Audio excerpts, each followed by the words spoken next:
So the Hank Williams house came into my life actually about, believe it or not, 14 years ago initially. After I'd sold the Elvis Audubon Drive home in Memphis, Tennessee, someone contacted me, and it turned out to be the person that I'd eventually buy the Hank Williams house from.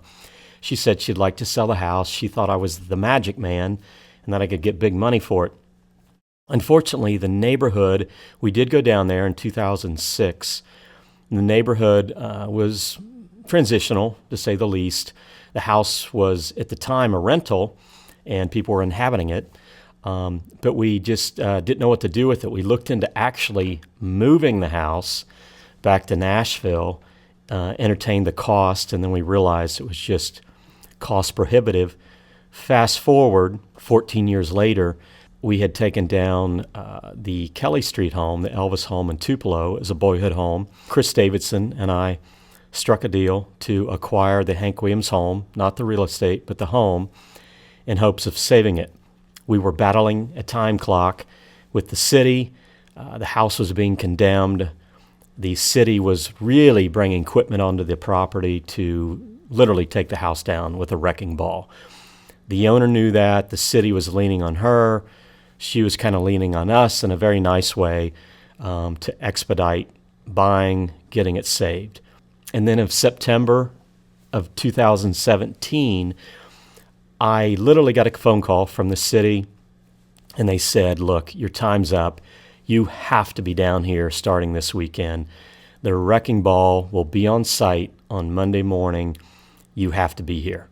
So I literally packed up, drove all night, grabbed a guy that had worked with me on the Kelly Street property that I'd hired because he was familiar with dismantling on the Kelly Street home, the Elvis property in Tupelo. And we literally got a hotel in Bossier City, Louisiana. And the following morning we showed up, and I began to hire people off the street that became my crew, my posse, if you will. And we took down the home in 5 days. But it was not an easy 5 days. So upon our arrival at 852 Monica Street in Bossier City, Louisiana, we encountered a third of a pecan tree that had fallen on the roof. And the house was already compromised in the back from having been empty for 10 years now at this point. It had been an empty, boarded-up rental property. And the back side of the house had fallen into the backyard and basically just rotted into the backyard. But to make matters worse, the pecan tree had fallen. Supposedly, someone had cleaned that up. A guy that we had hired, kind of a fly-by-night guy we had hired on the Kelly Street property in Tupelo, Mississippi, he said, I'll go down there and chainsaw that tree up. I'm a military guy. I'm a tough dude. I'll get up on the roof and take that tree down. Well, we paid for his trip down there and bought him a chainsaw. He vanished, as did the chainsaw. So we knew we had to clean up the tree and get it off the roof because it was putting pressure onto the back side of the house, which was already compromised anyway, and it was going to be an unsafe working environment. So that was the first task at hand. And then, as the days progressed, we had hired more people off the street. And this is September in Louisiana. It got up into the high 90s, and the humidity was unbearable, at least to me. And we were working 10, 11, 12, 13 hours a day. And that's, in succession, day after day after day. So it was truly an eye-opener and an experience.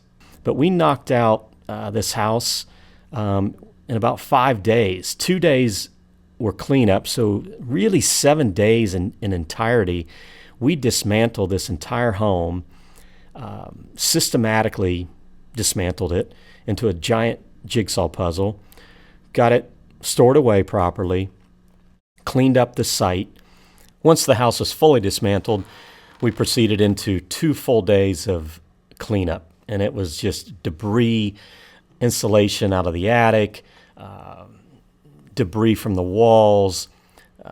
The ceiling held broken furniture, toys, things that had accumulated over decades of renters being there. And it all kind of came crashing down, including asbestos, I'm sure. But 2 full days of cleaning up all that, including a lot of the debris that was just discarded in the yard, in the backyard from vagrants and so forth. We took multiple loads to the dump, which round trip wise is about 50 to 60 miles. So a lot of time, 2 full days, clearly just cleaning up the debris that was non-usable and not worth saving. The reward in taking down this home was basically saving it, saving it from the wrecking ball. The history is significant. Hank Williams Jr., plays a major role in his lifetime, having played the Louisiana hayride there when he owned that home, which incidentally was his first home that he owned, and of course was the home that Hank Williams Jr. was brought to as a baby.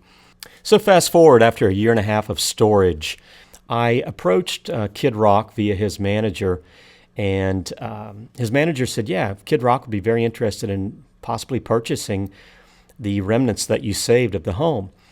So I got put in touch with Rock, and eventually we struck a deal, and he bought the Hank Williams home. I transported all the components to his property outside of Nashville, which is basically a small town that he built.